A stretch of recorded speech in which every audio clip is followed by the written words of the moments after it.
there's two parts to anything that you're going to do as a creative entrepreneur.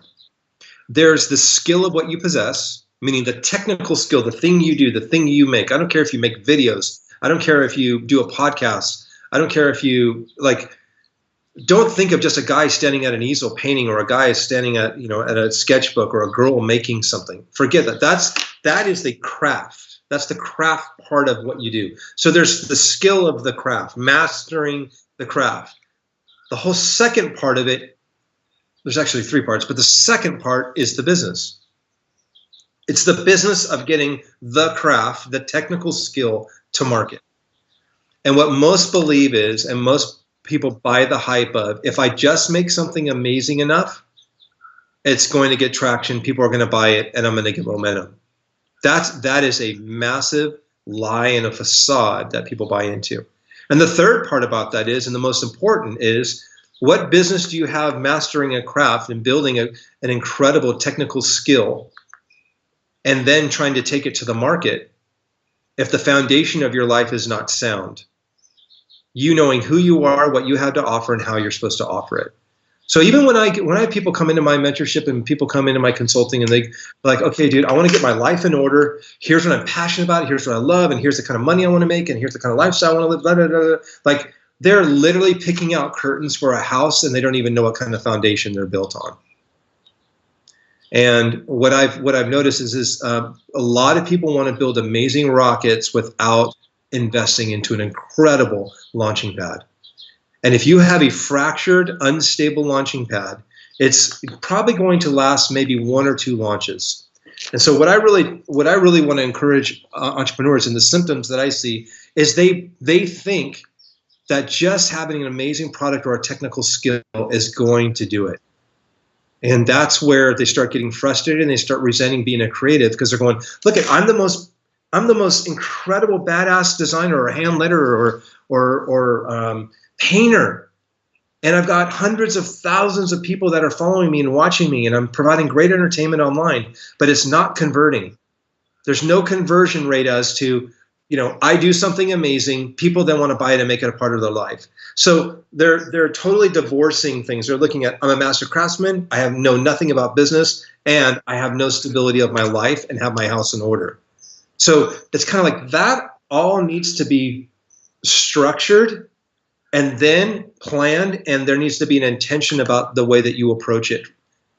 And then there's other people that are the most brilliantly minded people that have what it takes to get something to market, but suck at the craftsmanship, that suck at creating the product. Then you have people that have an amazing life that's put together. They're a foundation of their life. They know who their self-awareness, who they are, what they're supposed to do, and how they're supposed to do it. But the technical is hurting and the business is hurting.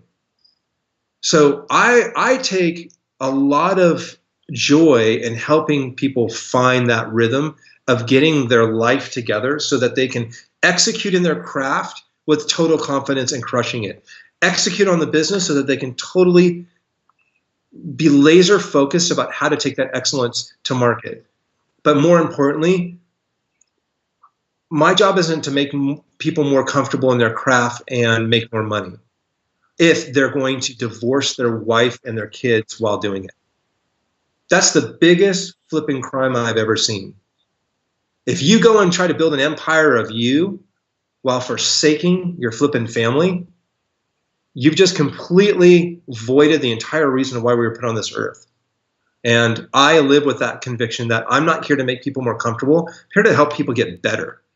And if you fit your craft and if you fit your work and your business around your family comes first, your relationship with your spouse, relationship with your children's hearts, fit everything else around that, and you get your priorities straight, you're going to find a rhythm that you never even knew was possible. But more importantly, you'll start making incredible money. You're doing what you love the most, doing it in the least amount of time possible, spending time with your family, and having discretionary money to start giving it towards a much bigger impact. We are not here to get, we're here to give. And so when you look at the very beginning of the things that entrepreneurs and artists are doing wrong, they think they're going to, this is the best way for me to describe it. Creatives are waking up on third base thinking they hit a triple. Does that make sense? Yeah, no, I understand what you mean, and but I think it's more than just people who are creative. I think most entrepreneurs fall into that, category in general. So I think that's a more universal saying than just one based on, just creative people in general. I think just entrepreneurs, they say luck is being prepared when opportunity comes. Most people don't want to build the ship until they know that it's going to rain and if somebody's going to give them the money to build the ship. Yeah, I love those that prove, if you're a venture capitalist or you're an investor, you love it when people have literally exhausted every single avenue using passion and whatever dollars they could scrape together and true grit to build something as far as they could. And all they need is somebody to come along and put more wind in their sail. That's the kind of folks I want to run with and I want to help are those that are in it to win it, regardless of the amount of money that they have and resources, but they're driven on passion and they're driven on grit. And they got to tap into that. You got to remember that happened to me because I didn't have any other option. When you're 16 years old, 20 years old, and you're growing your brand and your company and you do it out of survival, there's no other person that's going to come and hand it out. So you got to find ways to dismantle your ego and your pride to say, I'm here to serve the customers that I'm dealing with, serve my collectors, and make their life better. And that will take care of itself. It's like your ass is against the wall, and you have to be as resourceful as you can. And when you drain those resources, ultimately, you're going to VC and saying, "Hey, look, I have nothing else left." Which then is an accountability on yourself for discipline to say, don't flip and screw this up.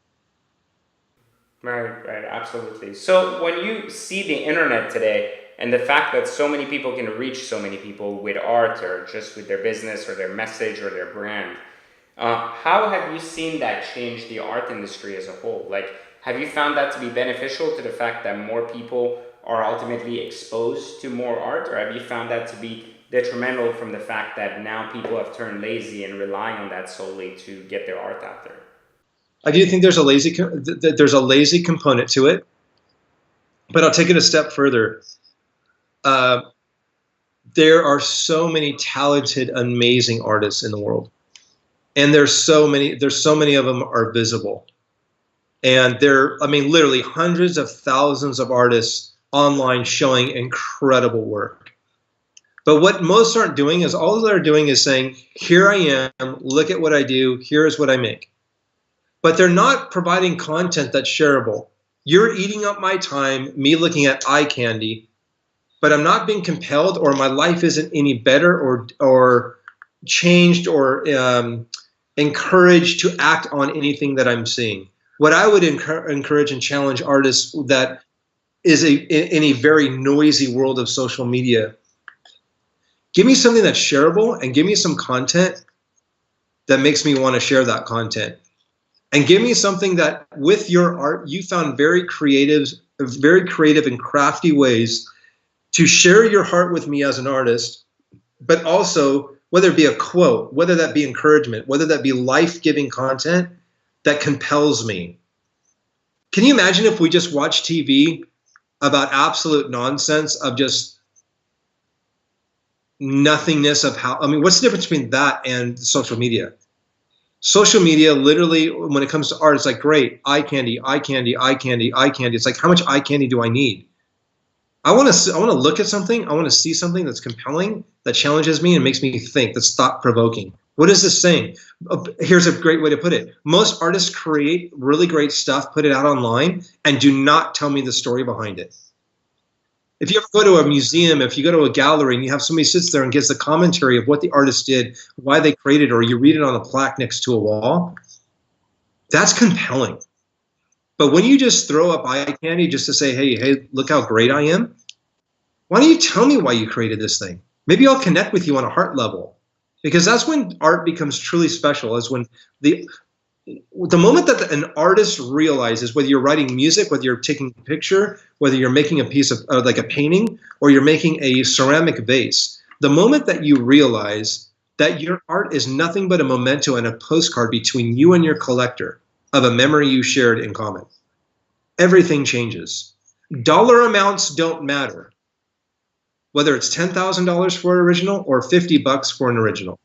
It doesn't matter if there's a connect between the person collecting it and the artists themselves.